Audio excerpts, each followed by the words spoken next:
C'est l'histoire d'un homme qui a vécu il y a de nombreux siècles de cela, à une époque de crise. Un homme qui vivait en Juda. Le royaume du Nord, à son époque, l'autre partie d'Israël, qui avait été divisée après le règne de Salomon en deux pays, deux nations, le royaume du Nord avait été déporté et Samarie, sa capitale, avait été détruite en 722 avant Jésus-Christ par les Assyriens. Et le pays de notre homme, à cette époque-là, prenait le même chemin. Une époque de guerre, une époque de gouvernement qui tombe. Notre homme s'appelait Ézéchiel. Il était prêtre en Juda. En 598 avant Jésus-Christ, alors qu'Ézéchiel a autour de 24 ans, Nabuchodonosor, l'empereur babylonien, assiège Jérusalem suite à la rébellion du roi de Juda. Il emporte 10 000 personnes environ avec lui en exil.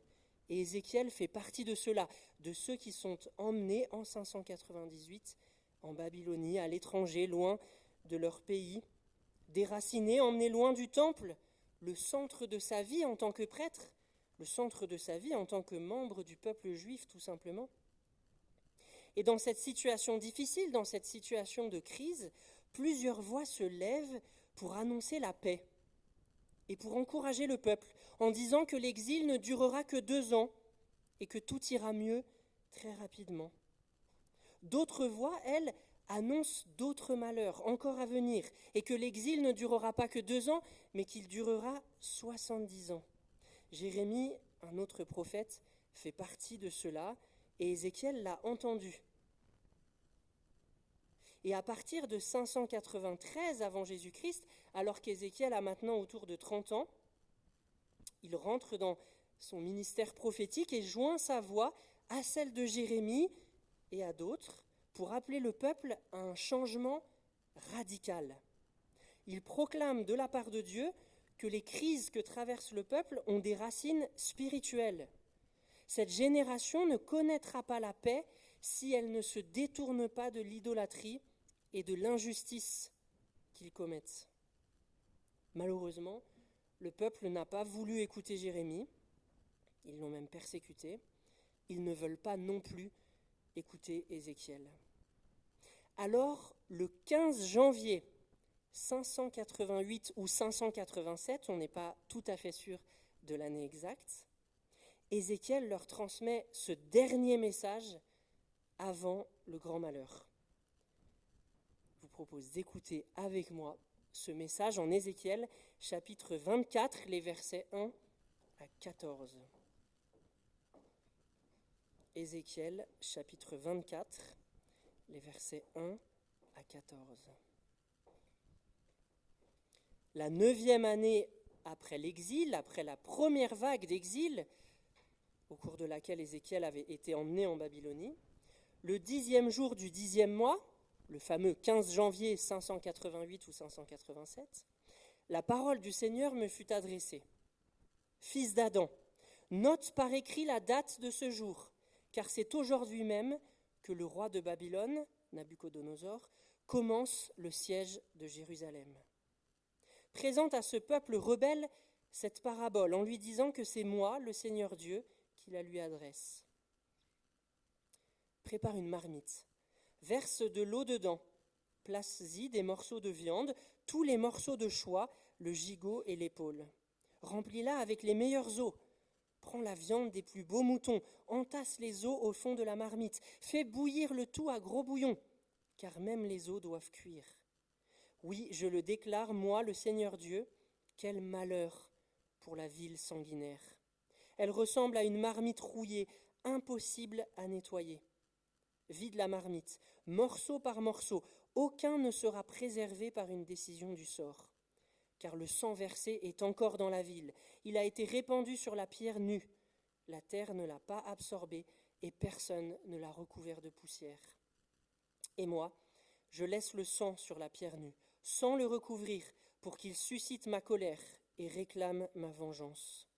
Oui, je le déclare, moi, le Seigneur Dieu, quel malheur pour la ville sanguinaire, car je vais construire un grand bûcher. Empile des morceaux de bois, attise le feu, termine la cuisson de la viande, ajoute des épices et laisse les os griller complètement. Place ensuite la marmite vide sur les braises afin qu'elle chauffe et que le métal rougisse. Alors l'impureté qui est dedans disparaîtra, la rouille sera détruite. Mais tous les efforts sont inutiles. Autant de rouille ne disparaîtra pas par le feu. Jérusalem, tu es souillée par toutes tes actions immorales. Je t'ai purifié, mais tu n'es toujours pas pure. Eh bien, tu ne deviendras pas pure jusqu'à ce que tu aies subi toute ma fureur. C'est moi, le Seigneur, qui parle, et cela arrivera. J'agirai sans hésiter, sans pitié ni regret. Tu seras jugé sur ta conduite et tes actes. Je l'affirme, moi, le Seigneur Dieu. Amen. Je vous invite à prier. Seigneur, merci pour ta parole qui est la vérité. Donne-nous un cœur et des oreilles qui écoutent, Seigneur. Donne-nous de ne pas être comme les contemporains de Jérémie ou d'Ézéchiel, qui préféraient écouter les faux messages de paix et qui refusaient de se laisser interpeller, bousculer, changer par ta parole. Transforme-nous par ta parole. Amen. Dans ce texte, l'Éternel demande à Ézéchiel, son prophète, de raconter une histoire de marmite rouillée et de viande qui y cuit. Comment interpréter cette histoire, cette parabole? Comment la comprendre? En réalité, on sait depuis le chapitre 11 d'Ézéchiel que l'image de la marmite est une image qui est employée par les habitants de Jérusalem eux-mêmes. Lorsque Dieu demande à Ézéchiel de reprendre cette image, ce n'est pas Dieu qui invente la parabole, il la reprend aux habitants de Jérusalem, c'est-à-dire ceux qui n'ont pas encore été déportés en 597 avant Jésus-Christ comme Ézéchiel.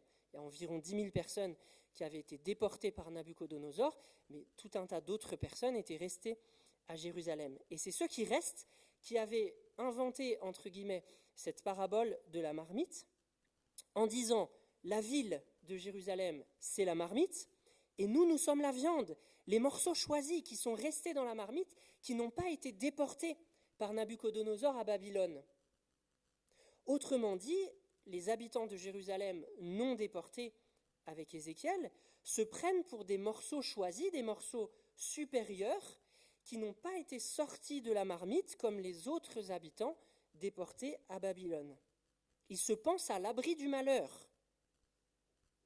Ils se pensent supérieurs à ceux qui ont été déportés, et c'est aussi pour ça qu'ils écoutent plus favorablement les messages des faux prophètes qui annoncent la paix, en disant que dans 2 ans, tout ça sera terminé, la crise sera terminée, l'exil sera terminé, parce qu'ils se croient à l'abri du malheur, préservés par Dieu dans la ville sainte de Jérusalem, qui est comme une marmite qui entoure et protège les meilleurs morceaux de viande qui cuisent à l'intérieur. Donc la parabole, en fait, vient de ces habitants-là. Et Dieu demande à Ézéchiel de reprendre cette parabole pour la retourner contre eux, de manière ironique. Dès le chapitre 11 auquel je fais mention là, le Seigneur avait annoncé « La ville est bien comme une marmite, et vous, je vous en chasserai. » Autrement dit, vous êtes encore dans la marmite aujourd'hui, mais ne croyez pas que vous serez préservés, si vous ne changez pas de comportement, que vous serez préservés d'une crise à venir parce que vous avez été préservés de la crise qui vient de passer. Et ici aussi, comme au chapitre 11, après avoir posé les bases de cette histoire qui est donc reprise aux habitants de Jérusalem, l'Éternel se sert de cette parabole pour accuser son peuple. La ville est une marmite, certes, mais elle est une marmite rouillée. Une marmite tellement rouillée qu'elle en devient impossible à nettoyer. C'est une image du péché du peuple et de l'incapacité du peuple à se détourner de son péché malgré les nombreux avertissements de Dieu. Comme je disais en introduction, avant même Ézéchiel, une génération avant, déjà le prophète Jérémie avertissait le peuple que s'il ne se détournait pas de son péché, Dieu enverrait les Babyloniens contre eux pour les juger. De quel péché est-ce que l'on parle? Quelle est l'attitude, la culture, les comportements de cette ville et de ses habitants pour que Dieu l'accuse ainsi? Dans notre texte, à 2 reprises, la ville est qualifiée de sanguinaire. Le sang est versé dans la ville de Jérusalem. De nombreux crimes sont commis. Et ce sang versé, dit Dieu dans ce texte, n'a pas été recouvert de poussière. Ce sang versé n'a pas été absorbé par la terre.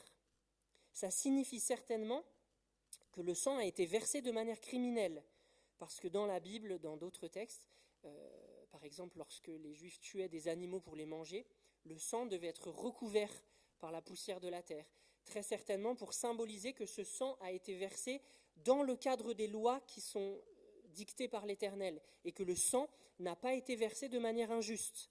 C'est très certainement ce que signifie le fait de recouvrir le sang, ou que la terre absorbe le sang.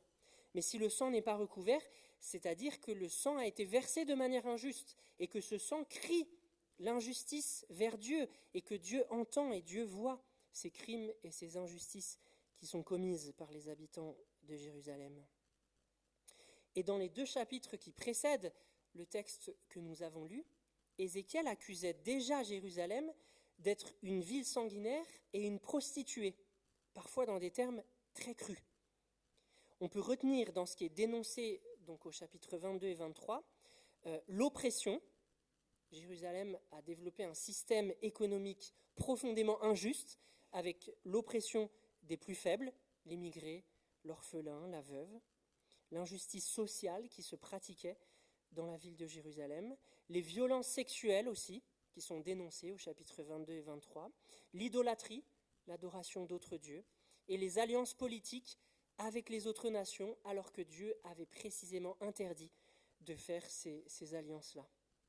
Je vous lis juste un petit extrait d'Ézéchiel 22 pour que vous vous rendiez compte de tout ce qui est dénoncé par Ézéchiel depuis plusieurs années à Jérusalem. « Chez toi, écrit-il au chapitre 22, chez toi, donc il s'adresse à Jérusalem, chez toi, chaque dirigeant d'Israël abuse de son pouvoir et commet des meurtres. Chez toi, on méprise son père et sa mère. Chez toi, on exploite les immigrés, on opprime les orphelins et les veuves. Chez toi, certains couchent avec la femme de leur père ou abusent des femmes pendant leurs règles. Chez toi, on accepte un pot de vin pour répandre le sang. On prête son argent pour en retirer un intérêt. On exploite son prochain pour s'enrichir.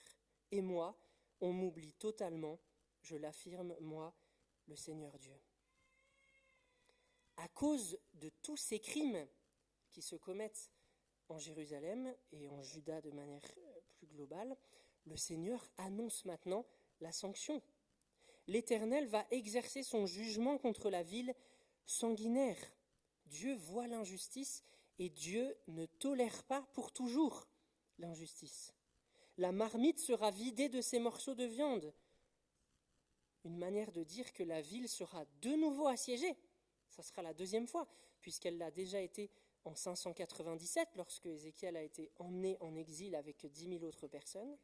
La ville sera de nouveau assiégée et il y aura une autre vague de déportation, et ceux qui se croient aujourd'hui à l'abri de la crise seront eux aussi déportés, sortis de la marmite pour être envoyés en Babylone.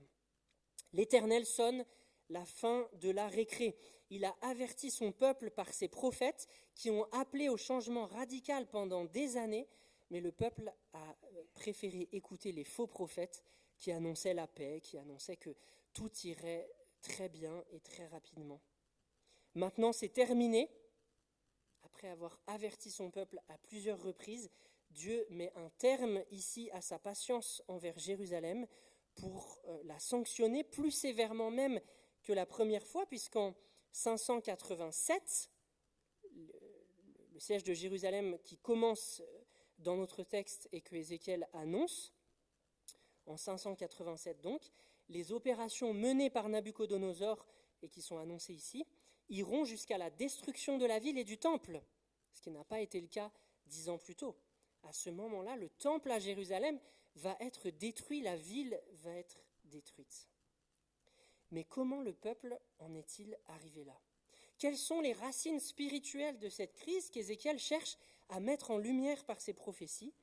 Et comment est-ce que cet éclairage de l'époque nous aide, nous, aujourd'hui, à lire nos propres situations contemporaines ? Je l'ai déjà mentionné, le premier facteur, c'est que le peuple commettait des péchés abominables. Les responsables opprimaient les plus vulnérables, le peuple pratiquait la débauche sexuelle et même la violence sexuelle, ils adoraient d'autres dieux, etc., etc.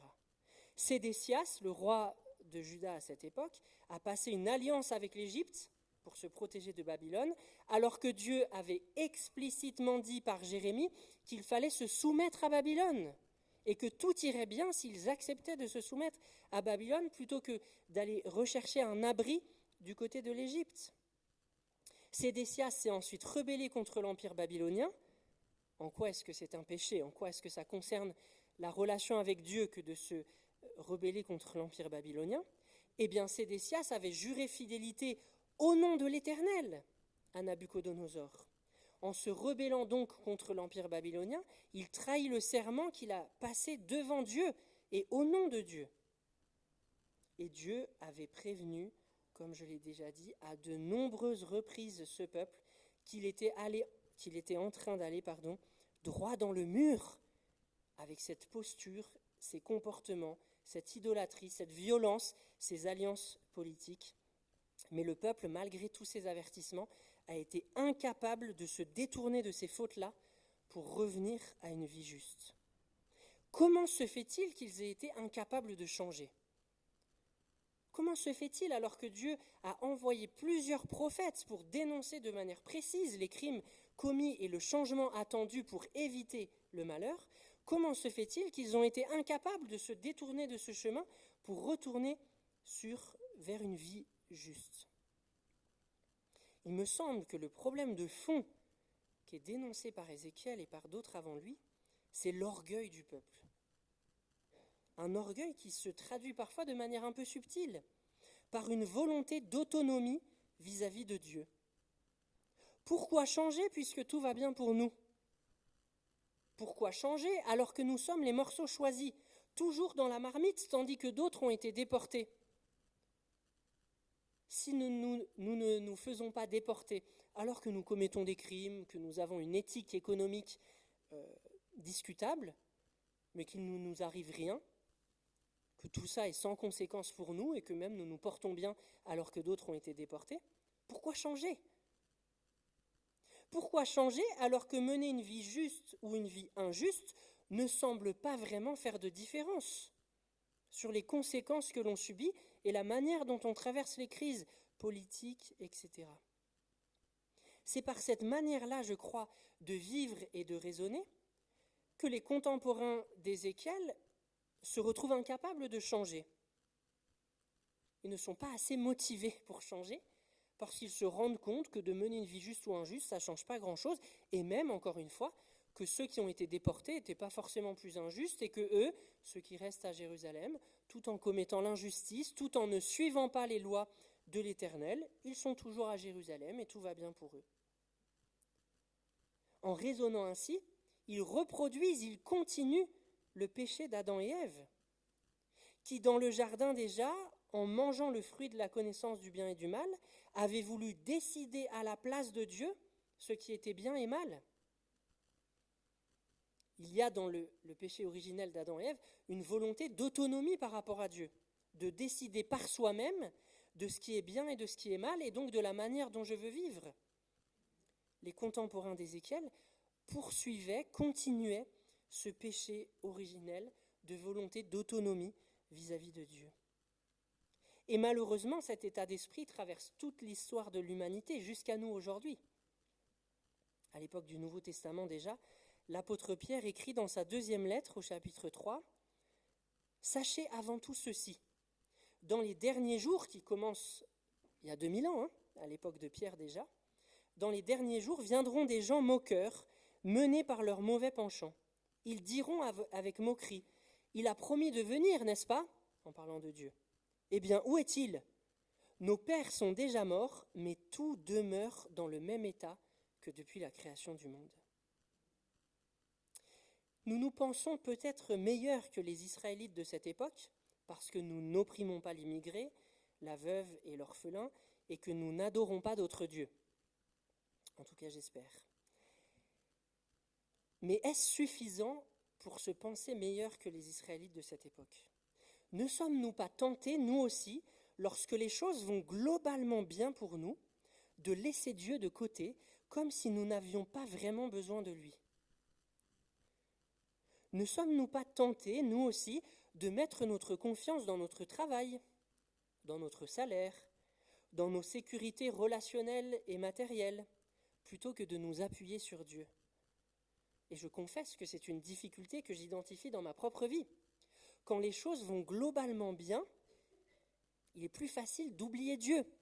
On ne l'oublie pas complètement, mais on s'appuie moins sur lui, parce qu'on a l'impression que nous sommes en sécurité non plus à cause de Dieu, mais à cause d'une rémunération suffisante, d'une sécurité relationnelle, matérielle suffisante. Et nous commençons subtilement à mettre notre confiance dans ce que nous faisons, dans ce que nous accomplissons, dans ce qui nous est donné comme si nous le méritions, plutôt que de nous appuyer sur Dieu et de continuer à mettre notre confiance en Dieu. Ça, c'est pour l'échelle individuelle peut-être, mais il me semble qu'on vit la même tentation à une échelle collective. À l'échelle de nos sociétés occidentales en tout cas, la situation de l'époque d'Ézéchiel me fait largement penser à notre réaction collective face à la crise écologique. J'explique. Nous sommes en train de foncer dans un mur.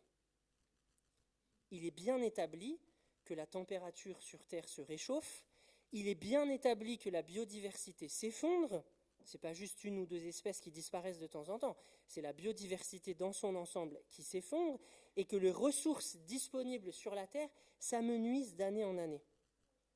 Et ces facettes de la crise ont déjà aujourd'hui des conséquences très concrètes sur les populations les plus vulnérables autour du globe. Et nous savons que cela va s'aggraver. Dans l'Hexagone, nous sommes relativement peu touchés par les conséquences de cette crise écologique et de ses multiples facettes. Même si nous subissons des canicules tous les étés, nous sommes beaucoup moins touchés par ces crises que d'autres pays du globe. Pourquoi ? Comment cela se fait-il ? Il y a deux facteurs principaux qui sont d'ailleurs à mon avis liés l'un à l'autre. Nous sommes peu touchés pour le moment par les conséquences de la crise écologique pour des raisons simplement géographiques. Nous vivons à un endroit du globe où les conséquences du réchauffement climatique sont moins fortes jusqu'à aujourd'hui que dans d'autres endroits du globe. Deuxième facteur, nous vivons dans un pays riche à l'échelle du monde qui a donc des moyens techniques, technologiques et financiers, des ressources pour nous adapter beaucoup plus facilement aux changements climatiques et écologiques que d'autres pays. Il y a des pays qui n'ont pas les moyens de déployer des techniques et des technologies pour s'adapter aux conséquences négatives de la crise écologique. Et comme le problème nous touche relativement peu, nous sommes tentés, à l'échelle collective, comme les contemporains d'Ézéchiel, de mettre notre confiance dans nos ressources, dans le progrès, et de nous rassurer à bon compte que tout ira bien encore demain. Pourquoi changer ? Pourquoi changer nos modes de vie ? Puisque tout va relativement bien pour nous, à part les canicules de l'été. Pourquoi changer nos modes de vie ? Malheureusement, ce type de raisonnement est même explicitement soutenu par des chrétiens. Je vous cite à titre d'exemple un théologien évangélique qui est mondialement reconnu et qui a écrit dans un article publié en ligne « Il ne me semble pas probable que Dieu ait créé le monde de telle sorte que les êtres humains puissent détruire la terre en faisant des choses si ordinaires et moralement bonnes et nécessaires, telles que respirer, faire un feu pour cuisiner, brûler du combustible pour voyager ou utiliser de l'énergie pour un frigo afin de préserver de la nourriture. » La personne qui écrit cela est, de ce que je peux en savoir, un frère en Christ. Je ne remets absolument pas en cause sa foi et son union à Christ et son union entre lui et moi à travers Christ. Je ne le considère pas comme un faux prophète. Cependant, je crois que malheureusement, ce discours qu'il tient et que je viens de vous lire ressemble trop fortement au discours des faux prophètes de l'époque d'Ézéchiel, qui annonçaient la paix alors que le peuple était en train de foncer dans un mur. Et comme pour l'époque d'Ézéchiel, le verdict de Dieu est sans appel. Apocalypse 11, verset 18, Dieu dit à propos du jugement à venir, c'est le moment où ceux qui détruisent la terre seront détruits. Que ferons-nous donc ? Je crois qu'à travers ce texte que nous avons lu en Ézéchiel 24 et bien d'autres dans l'Écriture, le Seigneur nous appelle à l'humilité à l'humilité de la dépendance envers lui plutôt qu'à l'orgueil de l'autonomie. J'emprunte cette formule à Clément Blanc. L'humilité de la dépendance envers lui plutôt que l'orgueil de l'autonomie. Au contraire des gens dont parle l'apôtre Pierre dans sa deuxième lettre, nous croyons, nous, que tout n'est pas inchangé depuis la création du monde. Nous croyons que Dieu s'est fait homme et a marché au sein de sa création qu'il aime et qu'il veut restaurer. Nous croyons que Jésus a payé la condamnation à notre place en offrant sa vie à la croix. Nous croyons qu'il est présent et agissant dans le présent en nous. Nous croyons qu'il va revenir pour établir son règne, sa justice et sa paix dans ce monde. Gardons alors les yeux fixés sur lui, même quand tout va bien, même quand tout va globalement bien pour lui, soyons intentionnels dans le fait de garder nos yeux fixés sur lui et osons faire nôtre cette prière du livre des Proverbes. Ne me donne ni pauvreté ni richesse, accorde-moi le pain qui m'est nécessaire, de peur qu'étant rassasié, je ne te renie, et ne dise « Qui est le Seigneur ?» ou que pauvre, je ne commette un vol et ne porte atteinte au nom de mon Dieu. Amen. Je vous invite à un temps de silence que je conclurai par la prière.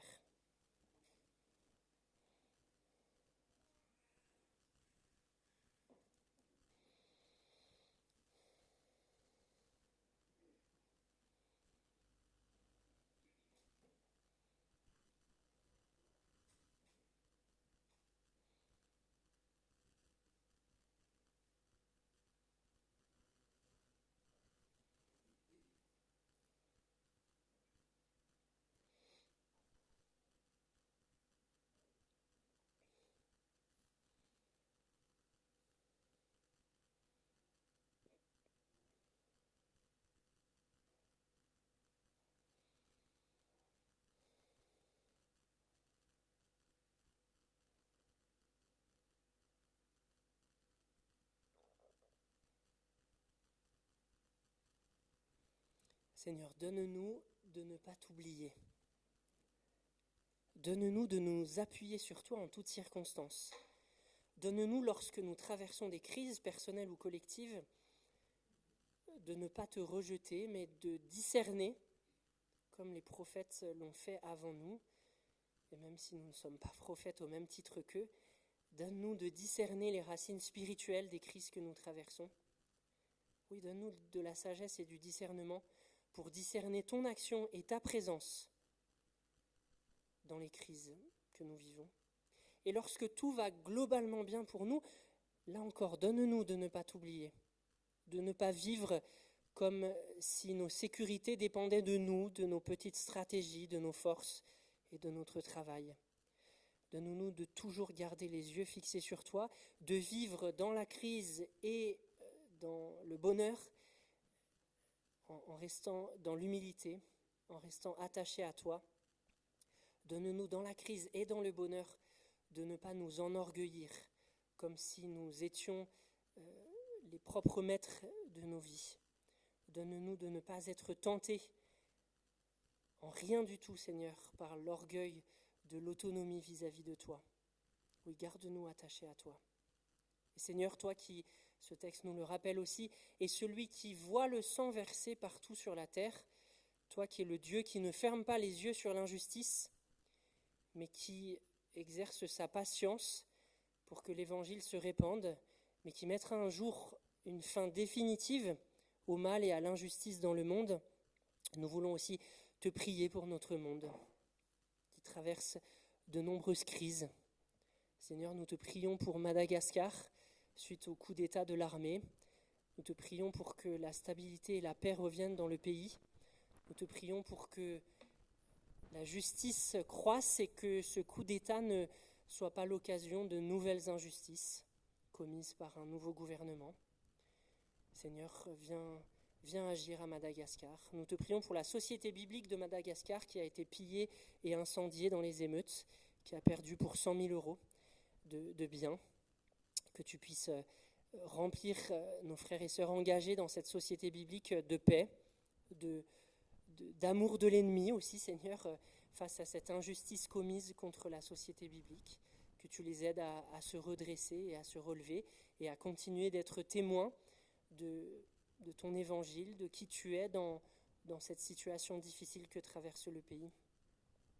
Te prions pour la paix entre Israël et Gaza, que le cessez-le-feu ne soit pas remis en cause par le retard du rendu des otages décédés par le Hamas, Seigneur. Que le cessez-le-feu puisse perdurer et que les tensions ne remontent pas à cause des corps des otages décédés qui ne sont pas encore rendus. Que tu donnes de la sagesse aux dirigeants à Gaza, aux dirigeants du Hamas et aux dirigeants d'Israël pour que la paix devienne durable dans cette partie du globe, Seigneur. Viens agir partout où il y a des conflits, Seigneur, dans le monde, partout où il y a des familles endeuillées. Viens te révéler, viens donner ta paix et rétablir ta justice. Que ton règne vienne sur terre comme au ciel. En ton nom, Jésus. Amen.